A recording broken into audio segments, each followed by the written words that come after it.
atravessando momentos de vicissitudes, como diria Santo Agostinho. Dias de provações nunca antes sentidas pela nossa geração. E não só aqui no Brasil, mas em todo o mundo. Essa pandemia causada pelo Covid-19, o coronavírus, atinge indistintamente países ricos, países pobres, pessoas de todas as classes sociais. Nós que frequentamos igrejas e temos a Bíblia como manual de fé, não deveríamos estar tão apavorados assim. Afinal, quantos sermões, quantas pregações nós ouvimos sobre os dias difíceis que antecederiam a volta de Jesus. Como diria Billy Graham, a Bíblia é mais atual do que o jornal que irá circular amanhã. No livro de Eclesiastes nos é explicado que tudo tem seu tempo determinado e há um tempo para todo propósito debaixo do céu. Então eu peço a vocês que não desanimem, não entrem em pânico, pois esses tempos maus passarão e dias melhores chegarão. Vamos acreditar. Após a tempestade vem a calmaria. O que não nos mata, nos deixa mais forte, diria minha mãe. Esse tempo de quarentena está unindo famílias e nos faz ver que existem momentos onde o recolhimento e a meditação nos levam à sabedoria nas decisões que cimentarão nosso futuro. Os sacrifícios de agora podem representar uma vida melhor no amanhã. E não nos esqueçamos que nós cristãos somos referências de fé, de esperança e de obediência. Mas também somos exemplo de coragem e de resistência. E um bom exemplo, pessoal, vale mais do que 1000 palavras. Devemos respeitar os protocolos estabelecidos pelas autoridades e orar pelos nossos governantes, mas também devemos nos municiar de fé, colocar nossas armas espirituais para funcionar: jejum, oração, leitura da Bíblia, arrependimento. Não devemos nos degladiar, devemos nos respeitar. Já temos inimigos demais. A paciência é uma virtude reservada aos sábios que sabem esperar em Deus. Pessoal, eu tenho que ser verdadeiro. Ainda haverá consequências ruins do vírus, mas oremos com confiança de que o Senhor nos reservará forças para atravessarmos o vale e que suaves serão os nossos passos. Oremos pelos profissionais de saúde que estão dando tudo de si por nós. Oremos pelos cientistas para que encontrem a cura. Oremos pelos que estão contaminados para que eles se recuperem rápido e voltem à família em forma de alegria. Tente ser útil de alguma forma.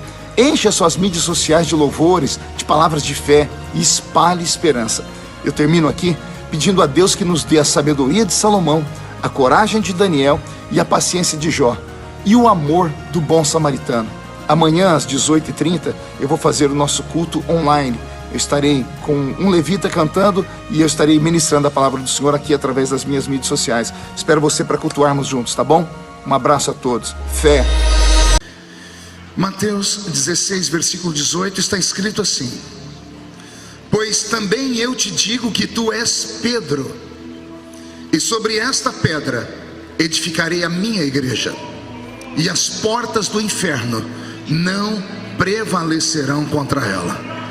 E eu te darei as chaves do reino dos céus, e tudo que ligares na terra será ligado nos céus, e tudo que desligares na terra será desligado nos céus. Amém, igreja? Feche a Bíblia, coloque no banco, na cadeira. E se for possível, pegue na mão do irmão que está do seu lado. Hoje é ceia de comunhão. E o pastor já quebrou aqui todas as regras. Mandou o coronavírus lá pro Chilindró, né? Aperte a mão da pessoa com carinho até ela falar aleluia. Isso, pentecostal que não faz barulho costuma estar com defeito de fabricação, né? Vamos orar? Pai, mais uma vez nós te exaltamos, te glorificamos, entendemos que o Senhor está na reunião. Sabemos que dentro de alguns minutos os que vieram tristes começarão a saltar de alegria. Os que vieram se arrastando voltarão para casa voando nas asas de um novo tempo.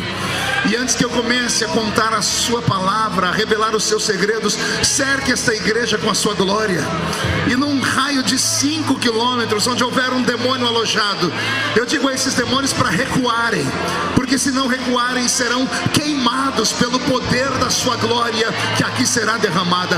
Rasgue o céu sobre o templo da Assembleia de Deus de Madureira, no Rio.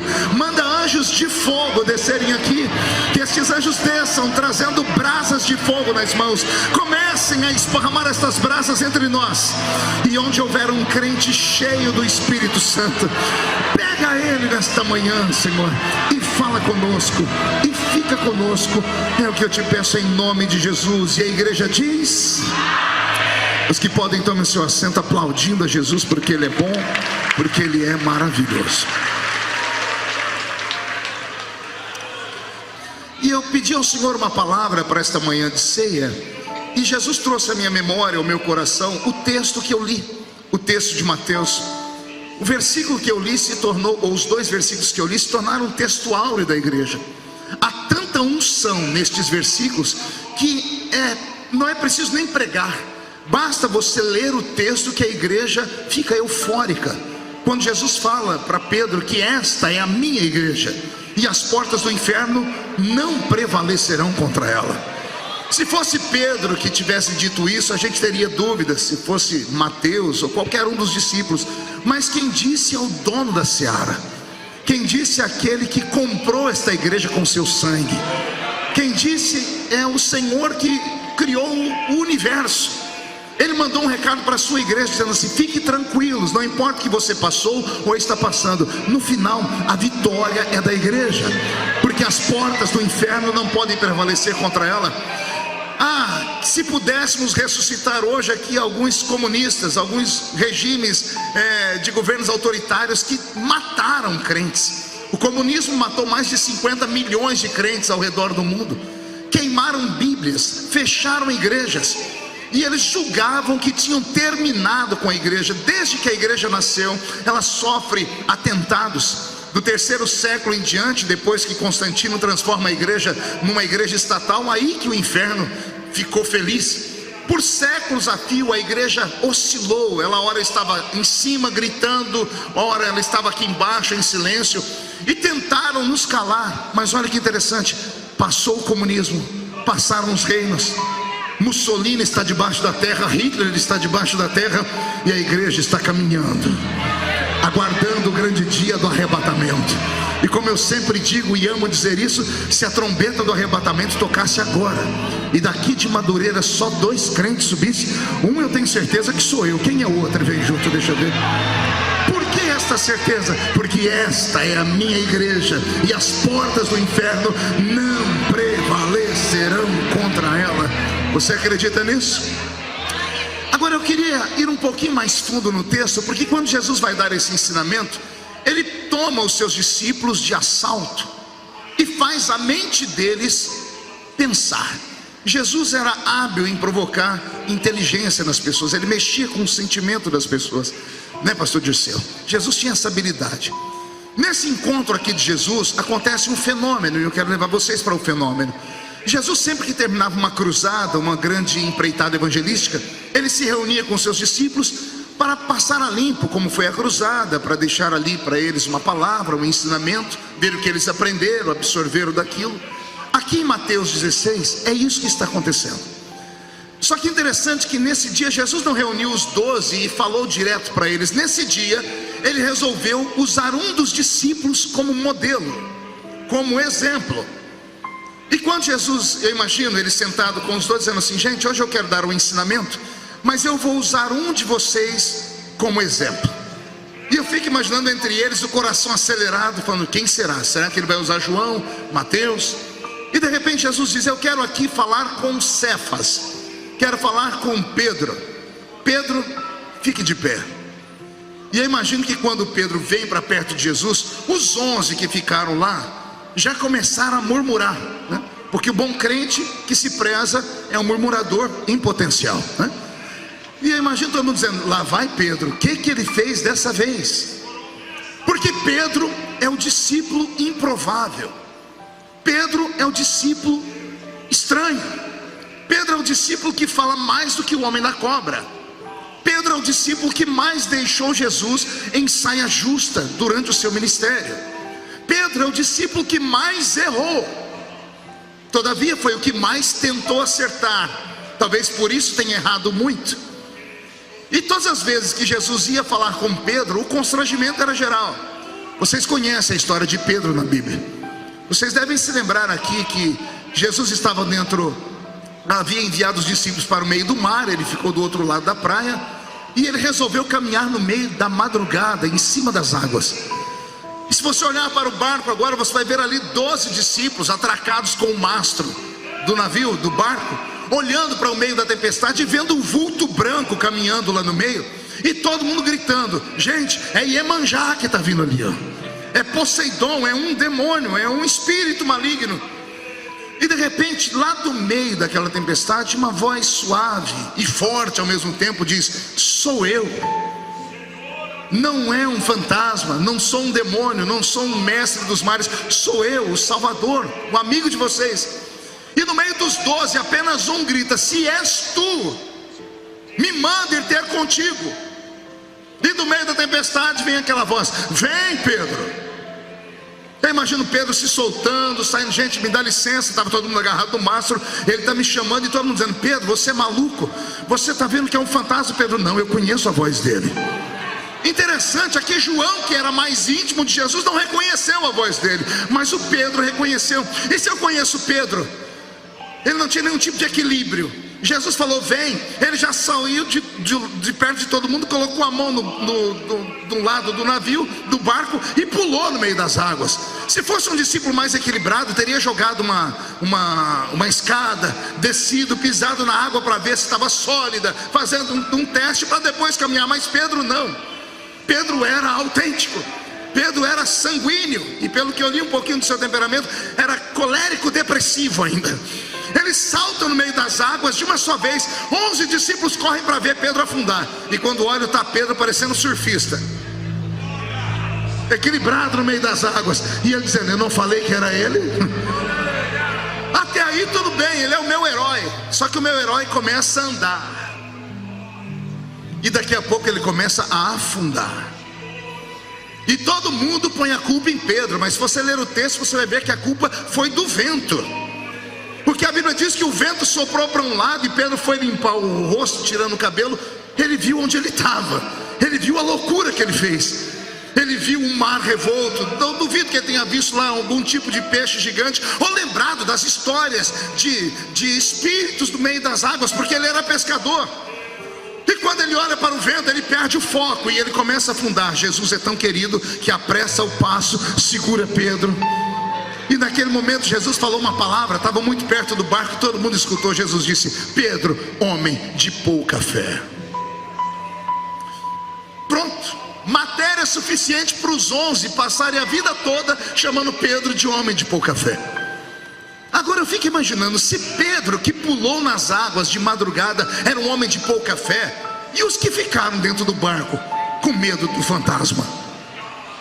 Se Pedro tinha pouca, os outros não tinham nenhuma.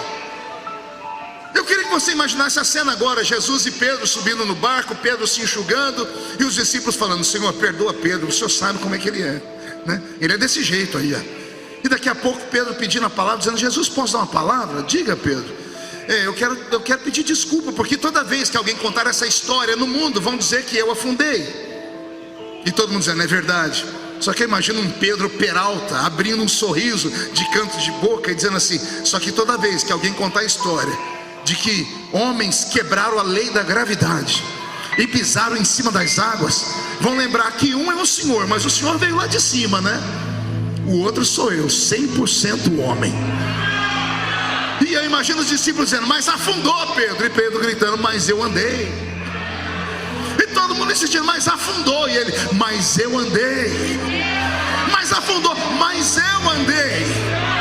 Sabe o que eu aprendo com Pedro? Eu aprendo com Pedro que é melhor ir e voltar do que nunca ir. É melhor ir e quebrar a cara e voltar dizer assim: ó, eu pelo menos me arrependo de ter ido, do que passar a vida inteira dizendo: e se eu tivesse tentado? Eu fico imaginando quantas pessoas estão aqui que mataram os seus talentos, enterraram a sua chamada, tudo por conta dos outros, porque teve uma triste história no início e nunca mais tiveram coragem de se levantar, porque sempre pensaram: e se eu fosse? Pois bem, eu aprendo com Pedro que às vezes é melhor a gente ter coragem para ter uma vida tranquila e em paz pelo futuro. Pedro é o homem que deixa Jesus em saia justa no dia mais lindo que eu li em todos os evangelhos. Cada um tem um texto da Bíblia que ama muito. Eu sou apaixonado pela cena do lava-pés. Eu sou apaixonado porque ali está a maior autoridade do universo, o Deus Criador, dando uma lição para a raça humana que ninguém nunca antes e nem nunca depois conseguiu suplantar aquilo. Ele coloca a sua criatura sentada, e ele, como Deus encarnado, se ajoelha aos pés da criatura. e pega os pés da criatura, que é a parte mais suja que o ser humano tem, e ele lava os pés. Não sei se isso toca vocês, mas isso me toca profundamente. É Paulo dizendo, né? Ele mesmo sendo Deus, não tem por usurpação ser igual a Deus. Antes aniquila sua forma divina e desce entre nós e se faz carne. Não bastando se fazer carne, ele se ajoelha aos pés da criatura e limpa os pés. Para mim deve ter sido o culto mais lindo, aliás, até um certo momento. Estava todo mundo emocionado, pastor Abner, até que Jesus vai lavar os pés de Pedro. Quando ele chega perto dos pés de Pedro, Pedro encolhe os pés para trás. E Jesus diz: o que está acontecendo, Pedro? Pedro diz: no meu pé o senhor não põe a mão não. Mas por que, Pedro? Não, nos meus pés o senhor não põe a mão, não sou digno disso. Aí Jesus olha para ele e diz assim: Pedro, se eu não lavar os seus pés, você não tem parte comigo. Todo mundo murmurando, Pedro tinha que acabar com o culto. Acabou com a santidade do culto. Daqui a pouco Pedro desenrola um pé e desenrola o outro. Jesus molha as mãos na água. Quando Jesus vai lavar os pés de Pedro, Pedro estica os dois braços. E Jesus perguntou: por que você está esticando os dois braços, se eu vou lavar os seus pés? Ele diz: Jesus, já que vai lavar os pés, lava os meus braços, lava o meu corpo inteiro. Porque não são só os meus pés que são sujos, eu sou sujo por inteiro. Olha só, os erros de Pedro nos mostram o tamanho da misericórdia eterna do Cristo encarnado. Faltar-me tempo aqui para falar de Pedro lá na noite em que Jesus foi traído, quando ele saca uma espada e vai dar no pescoço do soldado. Tem gente que acha e jura com os pés juntos que Pedro mirou a orelha. Pedro não mirou a orelha. Pedro foi arrancar a cabeça do cidadão. Só que tem uma coisa que ninguém nunca pergunta: de onde é que Pedro arrumou aquela espada? Há quem diga que Pedro se atracou com um soldado e arrancou das mãos do soldado a espada. Conversa para boi dormir, gente. Aqueles soldados, eles eram treinados pela guarda pretoriana, embora fossem guardas do sacerdote. Eram levitas que se esmeravam aquilo, mas aprendiam com os pretorianos. Ninguém tirava uma espada de um guarda ensinado pelos pretorianos. Aquela espada estava com Pedro desde o dia em que ele conheceu Jesus, porque ele era pescador. Para lutar contra os piratas, ele tinha que se defender. Jesus chamou Pedro e a espada ficou na cintura. Aí vem a pergunta que o bom assembleiano devia se fazer sempre: se ele tinha uma espada na cintura desde que Jesus chamou, por que Jesus nunca mandou ele tirar a espada da cintura? Por que isso, pastor? Ora, nós somos assembleianos. Eu aceitei Jesus como Salvador. Me apresentaram um Cristo tão bonito e tão bondoso. Me levaram à igreja porque disseram: Jesus não se importa com a droga que você fuma, nem com a cachaça que você bebe. Ele te ama como você é. Eu entrei dentro da igreja apaixonado por aquele Deus misericordioso. E o pregador que pregou com uma vida tão grande, eu fui o primeiro correndo e aceitei Jesus aos prantos. Só que quando terminou o culto, me colocaram num banquinho lá no fundo. Veio 5 pessoas e falaram: anota aí o que você não pode fazer a partir de hoje. E começaram falando: você não pode mais usar short nem jogar bola, você não pode mais ver televisão, você não pode. Mas foi uma série de listas. E eu falei: mas e se eu infringir uma dessas regras? Aí abriam as mãos e falaram assim: aí é com Deus, porque aí você vai ver o peso da mão de Deus. Eu disse: mas calma aí, para entrar aqui me falaram que ele me aceitava do jeito que eu estava, e agora que eu aceitei estão dizendo que se eu não fizer ele vai me matar, é isso? Engraçado, Jesus viu a espada na cintura de Pedro a vida inteira e nunca mandou ele tirar a espada da cintura. Pergunte a mim: por que não, pastor? Só responde se todo mundo perguntar. Porque Jesus sabia que se ele desse uma ordem, Pedro tiraria a espada da cintura. Mas o problema não era a espada na cintura, era a espada no coração. Eu nunca mais assisti televisão depois que aceitei Jesus naquela época, mas eu ia para a casa da minha mãe toda quarta-feira, recém-casado, e eu jantava na sala, porque eu ficava ligado na televisão. Minha mãe trazia comida, eu pegava o prato, pegava o garfo, eu comia, pegava o copo. E minha mãe um dia falou: por que você não compra uma televisão? Eu disse: não, porque é pecado. É pecado na sua casa, na minha não é. Eu tirei a televisão da minha casa, mas nunca tinha tirado ela do meu coração. Você está entendendo, crente? Olha o que Jesus está dizendo: se eu mandasse tirar a espada da cintura, ele tirava, mas a espada estava no coração de Pedro. Só tem uma maneira de tirar a espada do coração: é ele ver que aquela espada não presta para nada. E aí quando Pedro arrancou a orelha do soldado, ao invés de Jesus corroborar, aplaudir, dizer obrigado Pedro, Jesus foi lá, pegou a orelha do soldado e colou a orelha de novo. E olhou para Pedro e disse: se eu quisesse, meu pai mandaria anjos para me salvar aqui. E olha que eu aprendo mais ainda. Quem conhece um pouco da história sabe que, sendo aquele soldado um soldado levita, um soldado do sumo sacerdote, que está indo cumprir um dever ilegal, então era íntimo do sacerdote, só estava quebrando uma lei porque alguém fez uma promessa para ele, uma promessa de ele ser um sacerdote no futuro, dar a ele o ministério. Só que quem conhece a Bíblia sabe que o sacerdote não podia ter defeito no nariz, não podia ter defeito na orelha, não podia ter defeito nos pés. Já leram isso? Só que agora aquele moço que foi lá prender Jesus a mão de um sacerdote tem a sua orelha arrancada. Quando aquela orelha caiu no chão, não caiu uma orelha, caiu um ministério, caiu um sonho, caiu o futuro. E olha como é o amor do meu Cristo. Ao invés dele falar, acabou o ministério desse infeliz, mesmo preso, ele pega o ministério, ou a orelha, ou o sonho, coloque o nome que você quiser, e ele devolve a orelha, ele devolve o ministério, ele devolve o sonho. Ele faz isso. Só posso pregar isso e mexer com a sua alma por conta dos erros de Pedro. Então Pedro é o discípulo que só faz coisa errada. E nesse dia aqui em Mateus 16, Jesus chama Pedro como exemplo. Imagina o Pedro angustiado, dizendo: o que eu fiz dessa vez? Qual foi o meu erro dessa vez? E Jesus olha para Pedro e diz assim: calma Pedro, eu vou te usar aqui como um exemplo. Querido Antônio, você pode me ajudar? O senhor se importa? Fique aqui pertinho de mim. Antônio, com todo respeito, será Pedro aqui para mim hoje. Se eu falar algumas coisas duras, é só para o Pedro, não é para você não. Jesus olhou para Pedro e deu um ensinamento que arranca a gente do chão. Jesus disse para ele: tu és Pedro, e sobre esta pedra edificarei a minha igreja, e as portas do inferno não prevalecerão contra ela. Como eu disse, o texto tem poder. Esse texto mal interpretado pelos irmãos da igreja católica fizeram eles acreditar que Pedro é o alicerce da igreja. Chamaram ele de Papa, só que o Papa era casado, né? Eu me lembro quando fazia seminário, a gente contava uma piadinha de Pedro. A gente dizia assim: por que Pedro negou Jesus? Ora, porque Jesus curou a sogra dele antes, né? Então era uma maneira de rivalidade. Isso é coisa de seminarista, né, pastor Bispo Ábrego? Então Jesus olha para Pedro e diz assim: tu és Pedro. A palavra Pedro no grego é pedra pequena, pedra esmiuçada.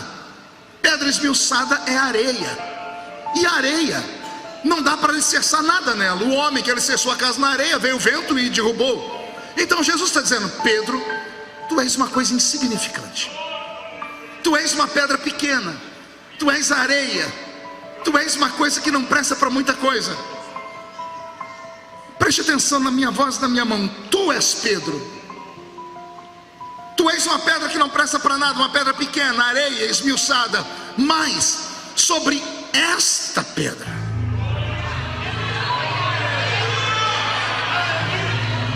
eu vou falar de novo.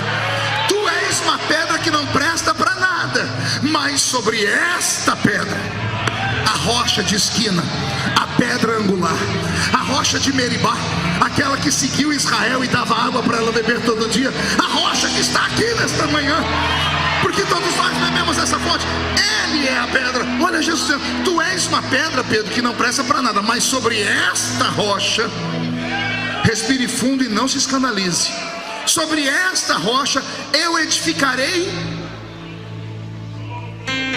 a minha igreja. Pedro não é o alicerce, Pedro é a igreja. Tu és uma coisa insignificante, qualquer um pode te derrubar e te destruir, mas sobre esta rocha eu edificarei a minha igreja. Escute agora, o diabo escutou no inferno e deve ter dado uma gargalhada. Se Pedro é a igreja, eu acabo com ela, porque ela afunda nas águas, ela deixa o mestre constrangido, ela arranca a orelha dos outros. É uma coisa muito fraca. Se ele é a igreja, eu acabo com ela. Aí Jesus vai e sanciona a lei. Tu és uma pedra pequena que não presta para nada, mas sobre esta rocha eu edifico a minha igreja, e as portas do inferno não tocam nela. Quer tocar na igreja, tem que passar por mim, porque as portas do inferno não prevalecerão contra ela.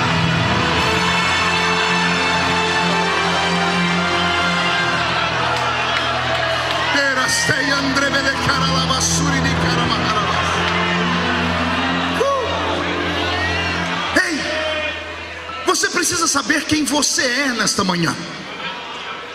É claro que você precisa conhecer o seu inimigo, mas alguém escreveu assim: se você conhecer só o seu inimigo e não se conhecer, você perderá uma batalha. Se você só se conhecer e não conhecer o seu inimigo, você também perderá uma batalha. Mas se você conhecer o seu inimigo e se conhecer, você pode batalhar sem guerras, que o resultado será o mesmo. Se nós não soubermos quem somos, seremos presa fácil para o diabo. Acredite, há pessoas que queriam estar aqui nesta manhã e não foi a chuva que os impediu, não foram os bolsões de água, foi o medo, Vanderly.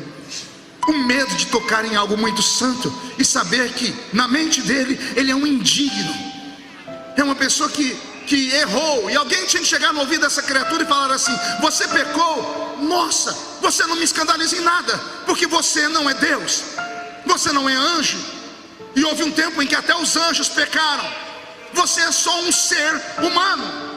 A palavra ser significa entidade invisível. A palavra humano vem de humus, e humus é terra misturada com esterco, e eu não preciso dizer a ninguém aqui o que é esterco. Isso é o ser humano. Ah, pastor, mas e os pecadinhos e os pecadões? Na sua balança, na sua fita métrica, para Deus não tem pecadinho nem pecadão. Pecado é pecado. Para Deus não importa se você praticou ou se você pensou. Jesus fez isso. Jesus disse: se você olhar alguém e cobiçar, você já adulterou com ela. É claro que nós só acabamos punindo aqueles que têm coragem de contar, ou aqueles que por infelicidade não soube nem pecar direito, que todo mundo ficou sabendo. Mas e aqueles que pecam com a alma, com o coração, com o sentimento? Quem os julga? Então nós não podemos caminhar com a fita métrica e apontar o dedo para todos. Acabamos fazendo uma lavagem cerebral na cabeça dos crentes, que ficam com medo de entrar aqui no dia da Santa Ceia. Ficam com medo. Alguns que estão no nosso meio são um pouco piores, porque estão tão preparados para a ceia, são tão perfeitos, que quando tomam a ceia, tomam olhando para o lado, para ver se o irmão está tomando também. Porque se o irmão não tomar, esse irmão será alvo daqui a pouco lá fora da rodinha dos puritanos, da rodinha dos santarrões. Eu sei que aqui em Madureira não tem, viu, pastor? Só tem lá na igreja que eu pastoreio. Raça de hipócritas, fariseus. Deveriam dar graças a Deus que o irmão entrou aqui capengando. Mas entrou aqui. É melhor estar com um pé aqui dentro e um pé lá fora, do que estar com os dois pés lá fora. Porque numa manhã como essa, o Espírito Santo pode agarrar a pessoa pelo colarinho, pode trazer ela inteira para cá, e a glória de Deus fará o restante. Se alguém entende isso, por favor, dê mais um grito de glória a Jesus.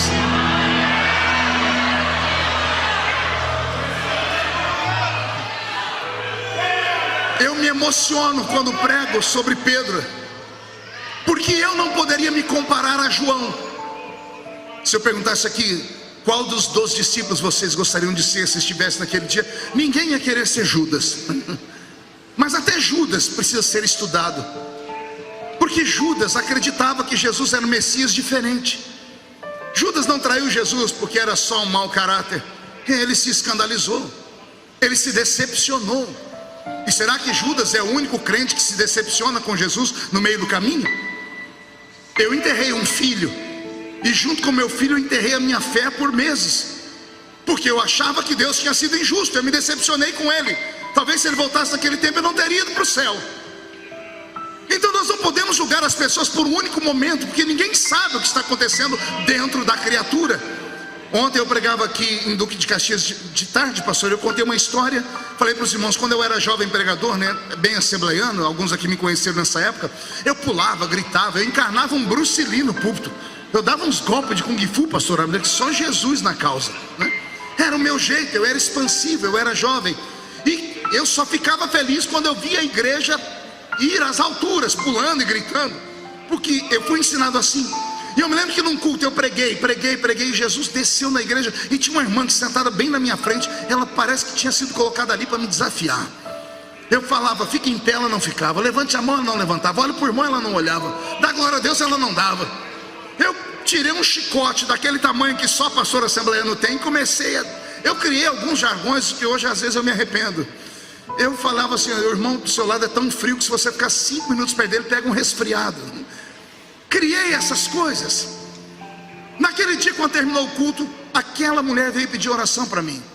Mas eu fiquei pronto, falei: não oro pela senhora. Oraria por qualquer pessoa na igreja. E por que o senhor não ora por mim? A senhora não deu glória a Deus, a senhora não levantou a mão, a senhora ficou na minha frente me afrontando. A senhora veio aqui só para testar a minha vida. Ela respirou bem fundo assim, pastor Abner, olhou para mim e disse: eu enterrei o meu filho ontem.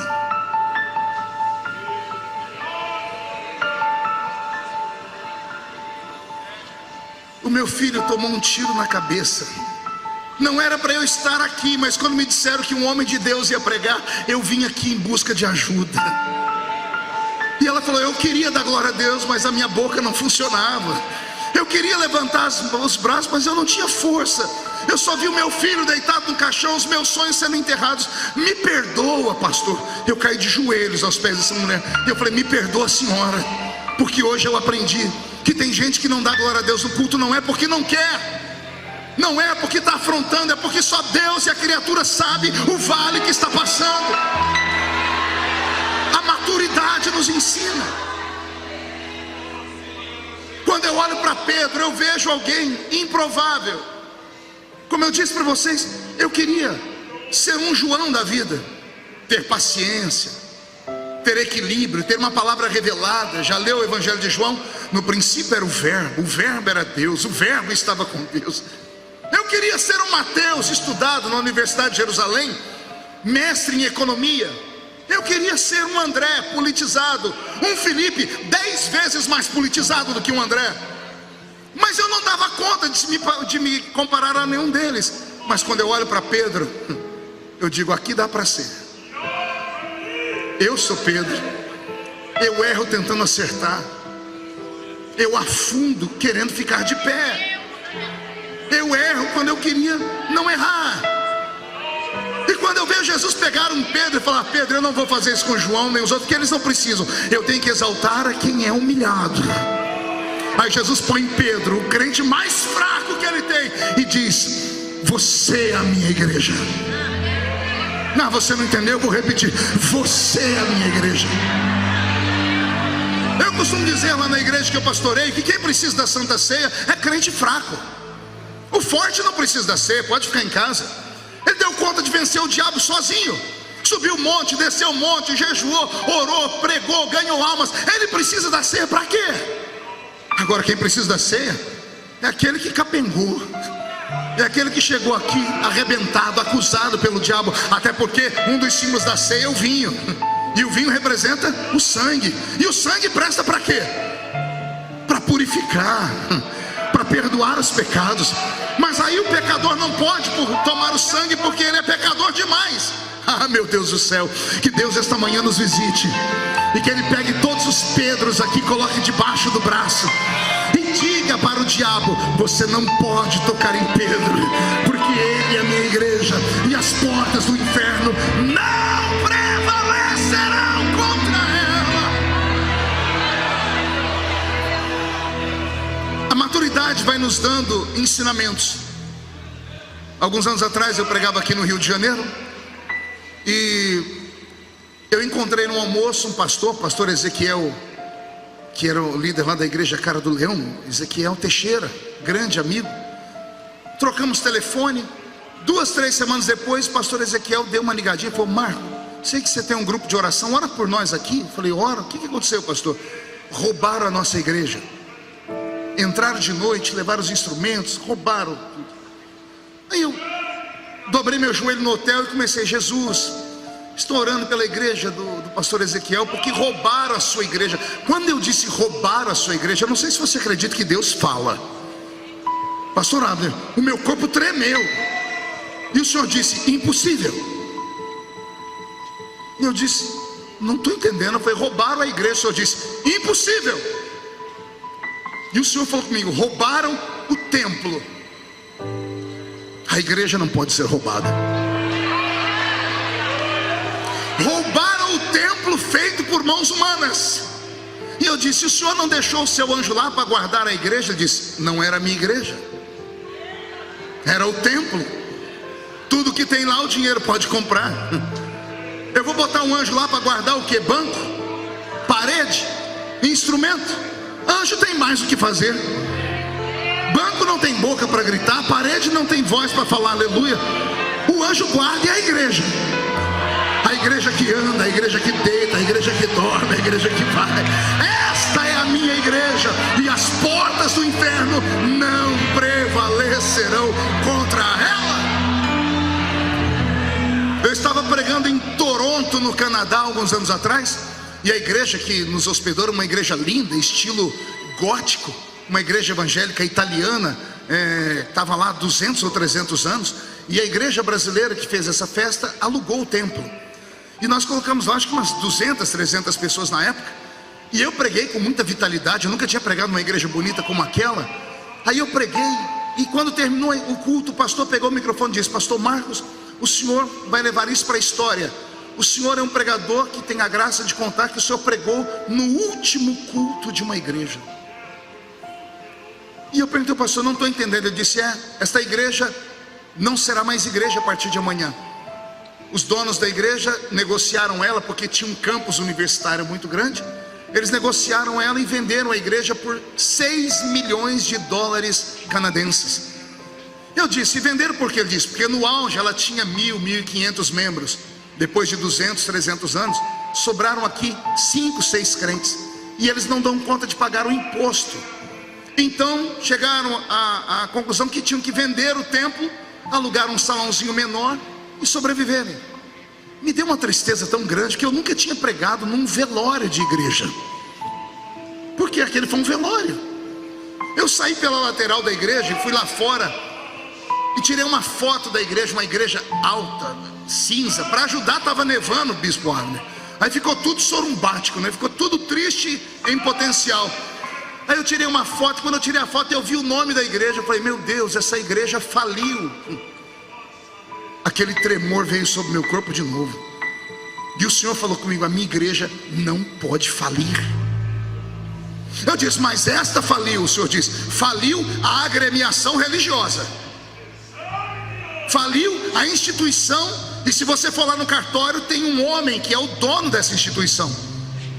Tem alguém que tem documentos, porque ele tem direitos e deveres com o governo.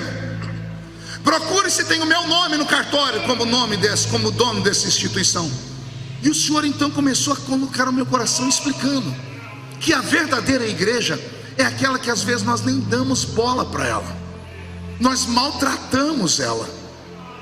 Tem crentes que são capazes de matar pelo nome da sua igreja, mas são incapazes de estender a mão para um pequeno machucado dentro da igreja. Por isso existe o culto de ceia. É o culto de levantar o soldado caído. É o culto onde nós nos igualamos. Aqui não tem grande, não tem pequeno. Aqui é o culto onde nós colocamos no nosso coração uma medalha, a medalha de vencedores por 30 dias. Quando este culto estiver no apogeu dele, os diáconos começarem a distribuir, por favor, enlouqueça nesse culto. Encarne aquele crente assembleiano de 200 anos atrás. Se for possível, pula, grita, planta a bananeira, agarra o diabo pelo chifre, esfrega a cara dele no chão, porque esse culto não é normal.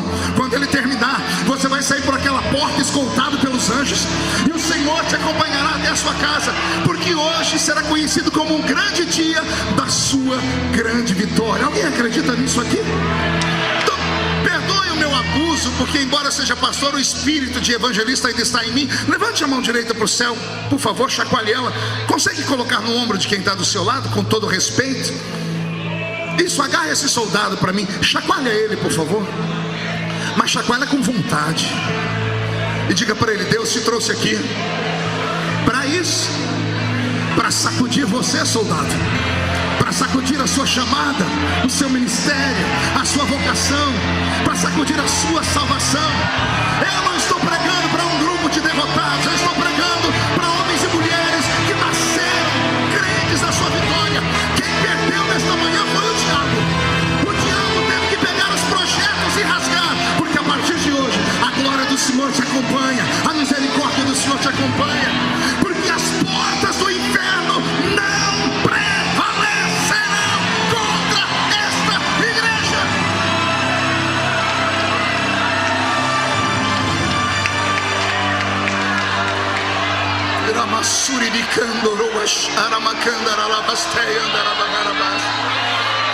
Meu Senhor está aqui, está passando uma vistoria entre nós, está olhando para você e dizendo no seu ouvido: o que Ele está pregando é verdade, acredite. O Senhor está aqui te observando, está feliz com você, está sorridente. Ah, pastor, mas não tem mais nem menos, nem tem porém, nem por onde. Ele compreende você, Ele entende você.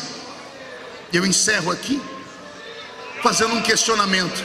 Eu sempre admirei muito a igreja de Madureira e sou apaixonado, tanto é que eu digo que eu sou membro da igreja. Só não me deram a carteirinha ainda, mas eu sou membro de Madureira. Alguns anos atrás, a igreja de Madureira fez um ato aqui no Rio de Janeiro que me tocou. Eu estava lá em São Paulo e vi pelo jornal, que não chegava as notícias, na época não tinha internet, essas coisas. A igreja de Madureira trouxe aqui num estádio de futebol Jimmy Swaggart. Eu chorei, bispo Abner, porque eu era criança e colocava a mão na televisão com aquele homem pregando para receber a bênção. E Jimmy Swaggart teve um contratempo na vida, um acidente de percurso. No acidente dele, um monte de crente morreu. Também estavam firmados nele, não estavam firmados no Cristo que ele pregava. E aí eu comecei a indagar. Eu sempre fui muito questionador.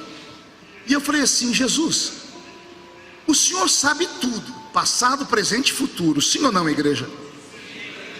Sabendo que Jimmy Swaggart ia ter um problema que afetaria muitos, o Senhor não podia ter impedido? E o Senhor falou comigo: eu poderia impedir de que forma? O Senhor poderia não ter ungido ele. Ele seria só mais uma pessoa. E o escândalo seria pequenininho, afetaria a família e não milhões. Aí o Senhor falou comigo: você acha que ele me pegou de surpresa? Que pergunta legal, né? Será que algum de nós aqui, alguém consegue pegar Deus de surpresa? Será que teve um dia em que Deus abriu a janela do céu, olhou para você, botou as duas mãos na cabeça e disse: ai meu eu? Pegou aí? Tem que ser inteligente. Ai meu eu. Porque ele não pode falar ai meu Deus, porque só ele é Deus. Porque é assim que a gente fala quando é pego de surpresa. Ai meu Deus, não é? Será que teve algum dia que Deus olhou para você e disse: eu não sabia disso, eu não vi isso? Se Ele sabe tudo.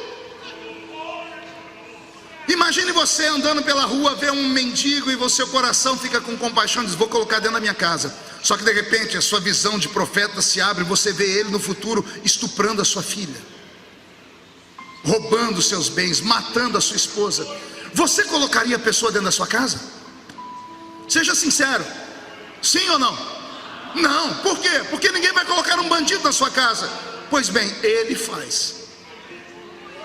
Não entendeu? Vou falar de ele, o Eterno, faz. Ele pega um Judas salvo e sabe que Judas vai vender ele. Ele pega um Jimmy Swaggart sabendo que no futuro vai ter um problema e continua investindo nele. E eu perguntei: por que o Senhor fez isso? O Senhor disse: porque eu tenho uma balança da justiça. O Senhor disse para mim: